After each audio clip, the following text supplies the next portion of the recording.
আপনার কপালে, আপনার ভাগ্যে যিনি আছেন তার জন্য সবটুকুন ভালোবাসাকে আপনি জমিয়ে রাখবেন। আপনি জানেন আপনার জীবনে, বৈবাহিক জীবনে একজন সঙ্গিনী আসবেন, এটা এক্সপেক্টেড। কিন্তু আপনি এখন থেকে যদি কোথাও প্রেমের নামে অবৈধ সম্পর্ক করেন, অবৈধ রিলেশন করেন, হারাম সম্পর্ক স্থাপন করেন, তাহলে দিন শেষে আপনি কিন্তু আপনার সেই হবু স্ত্রীর সাথে বিশ্বাসঘাতকতা করলেন। একজন নারী হিসাবে আপনি যদি কোনো ছেলের সাথে অবৈধ সম্পর্ক করেন জাস্ট সময় কাটানোর জন্য, জাস্ট টাইম পাস করার জন্য, তাহলে আপনি আপনার সেই হবু স্বামীর সাথে বেইমানি করলেন, আপনি তার সাথে বিশ্বাসঘাতকতা করলেন। গোটা পৃথিবী বলবে আপনার যৌবনকে আপনি এনজয় করেন, আপনি যৌবনের উচ্ছলতায় হারিয়ে যান, আপনি ভোগ করেন। ইসলাম আপনাকে বলবে আপনি কন্ট্রোল করেন, আপনি নিজেকে নিয়ন্ত্রণ করেন। তারুণ্যের জন্য কালিমা না লাগে। আমাদের মুখতার ভাই বিবাহ সম্পর্কে বলছিলেন, একজন মুসলিম তরুণ তার তারুণ্যে মনে চাইলো আর কোনো পাপাচারে লিপ্ত হয়ে গেলেন, আল্লাহর অবাধ্য হয়ে গেলেন, বিবাহ বহির্ভূত কোনো সম্পর্কে জড়িয়ে পড়লেন। এটি কোনো মুসলিমের সাথে অন্তত যায় না। একজন মুসলিম তরুণ এতটা ঢিলা হওয়া উচিত না। নিজের যেখানে খুশি সেখানে তিনি কাত হয়ে গেলেন, সেখানে তিনি একেবারে এঙ্গেজ হয়ে গেলেন, সেখানে তিনি নত হয়ে গেলেন। এটা মুসলিম তরুণের সাথে অন্তত যায় না। পৃথিবী মানুষের চরিত্রের ব্যাপারে, বিশেষ করে কোনো মানুষ বিবাহিত লাইফে থাকলে, তিনি যুগলবন্দি জীবনে থাকলে অন্য কারোর সাথে সম্পর্ক রাখাটাকে গোটা পৃথিবীর সকল সমাজ খারাপ মনে করে। এটাকে মনে করা হয় নীতিহীনতা, যে তুমি একজন স্ত্রী থাকা সত্ত্বেও আরেক নারীর প্রতি কেন আসক্ত, স্বামী থাকা সত্ত্বেও আরেক পুরুষের প্রতি কেন আসক্ত, এটাকে গোটা পৃথিবীর মানুষ দোষের বিষয় মনে করে। নবী করিম সাল্লাল্লাহু আলাইহি ওয়াসাল্লাম যে জীবন দর্শন আমাদেরকে দিয়ে গেছেন সেটা এর চাইতে আরো কয়েক ধাপ এগিয়ে।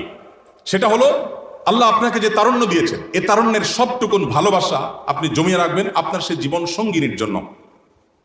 যেই যুবক তার তারুণ্যকে, তার যৌবনের চাহিদাকে কন্ট্রোল করতে পারে না, নিয়ন্ত্রণ করতে পারে না, তার চরিত্রকে হেফাজত করতে পারে না, তার সম্ভ্রমকে সংরক্ষণ করতে পারে না, এই যুবক আব্দুল্লাহ ইবনে ওমরের উত্তরসূরি হতে পারে না। এই যুবক ওমর রাদিয়াল্লাহু তাআলার উত্তরসূরি হতে পারে না। এই যুবক মুহাম্মদ সাল্লাল্লাহু আলাইহি ওয়াসাল্লামের অনুসারী হতে পারে না। এই যুবক কখনো আব্দুল্লাহ ইবনে মাসউদের অনুসারী হতে পারে না। এই যুবক সেই সকল সাহাবীদের অনুসারী হতে পারে না যেই সাহাবীরা মক্কার যাযাবর থেকে অর্ধ পৃথিবীর বাদশাহী করেছেন। আপনি তাদের অনুসারী, তাদের সেই নবীর উম্মত যে নবী তার যৌবনকে হেফাজত করেছেন এবং হেফাজত রাখতে বলেছেন। অতএব এই সংগ্রামে আমাদেরকে জিততে হবে এবং জয়ী হতে হবে। নবী করিম সাল্লাল্লাহু আলাইহি ওয়াসাল্লাম তার তারুণ্য ইবাদতের মধ্যে তিনি কাটিয়েছেন, ভালো কাজের মধ্যে তিনি তারুণ্যকে কাটিয়েছেন এবং সকল প্রকার অশ্লীলতা, অন্যায়, অনাচার থেকে আল্লাহ তাআলা তাকে সেভ করেছেন, হেফাজত করেছেন। তার জীবনের তারুণ্যের একটি ঘটনা আপনারা অনেকে শুনে থাকবেন। একবার তিনি তার বন্ধুদের সাথে কোথাও ঘুরতে যাবেন, একটু একান্তে সময় কাটাতে যাবেন, তারুণ্যের যে উচ্ছলতা সেটা একটু দেখতে যাবেন, বন্ধুদের সাথে আগ্রহ প্রকাশ করলেন এবং বন্ধুদের সাথে তিনি গেলেন।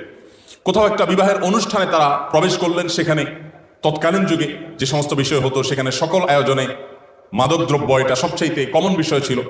সেখানে নর্তকীর নাচ থেকে নিয়ে গান, মিউজিক সব ছিল, উচ্ছৃঙ্খলতার সকল আয়োজন ছিল।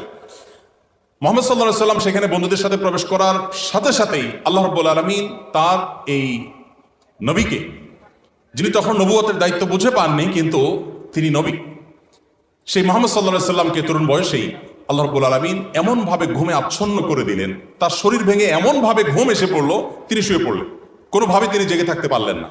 এবং রাতভর যত উচ্ছৃঙ্খলতা হয়েছে সেখানে সেই বিবাহের অনুষ্ঠানে, তার কোনো ছিটে ফোঁটাও তাকে স্পর্শ করলো না।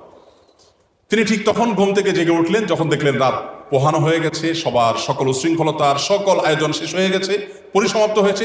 তখন তিনি ঘুম থেকে জেগে উঠলেন এবং তিনি ফিরে আসলেন। মক্কার মুশরিকদের সেই সমাজে যত অনাচার ছিল তার কোনোটি তাকে স্পর্শ করতে পারেনি।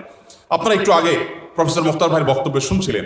আল্লাহ তাআলা আল্লাহ নবী মুহাম্মদ সাল্লাল্লাহু আলাইহি ওয়াসাল্লামকে খাদিজা রাদিয়াল্লাহু তাআলা আনহা থেকে 6টি সন্তান দিয়েছেন। তার 4টি হলো কন্যা আর 2টি হলো পুত্র সন্তান।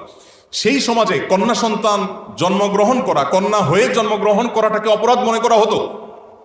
মুহাম্মদ সাল্লাল্লাহু আলাইহি ওয়াসাল্লামকে আল্লাহ তাআলা 4টি কন্যা সন্তান দিয়েছেন এবং তারা সবাই বেঁচে ছিলেন এবং পরিণত বয়সে স্বাভাবিকভাবে তাদের সবার মৃত্যু হয়েছে। অথচ দুইটি পুত্র সন্তান আল্লাহ দিয়েছেন, তাদের একজন আব্দুল্লাহ আর একজন কাসেম। তাদের উভয়কে আল্লাহ তাআলা একেবারে বাল্যকালে বরং শৈশবে তাদেরকে আল্লাহ তাআলা নিয়ে গেছেন। তার মানে মক্কার মুশরিকরা কন্যা সন্তান হলে সেটাকে দোষণীয় মনে করত। আপনারা আয়াত শুনেছেন, ওয়াইদা বুশিরা আহাদুহুম বিল উনসা যাল্লা ওয়াজহুহু মুসওয়াদ্দান ওয়া হুয়া কাযীম। যখন কারো কন্যা সন্তান হয়েছে, মেয়ে জন্ম হয়েছে, এই কথা বলা হলে তার মুখটা কালো হয়ে যেত। সেই সমাজে মুহাম্মদ সাল্লাল্লাহু আলাইহি ওয়াসাল্লাম 4টি কন্যার বাপ, পরিণত বয়স পর্যন্ত যারা বেঁচে ছিলেন। এটা ছিল সমাজের বিরুদ্ধে তার সংগ্রাম।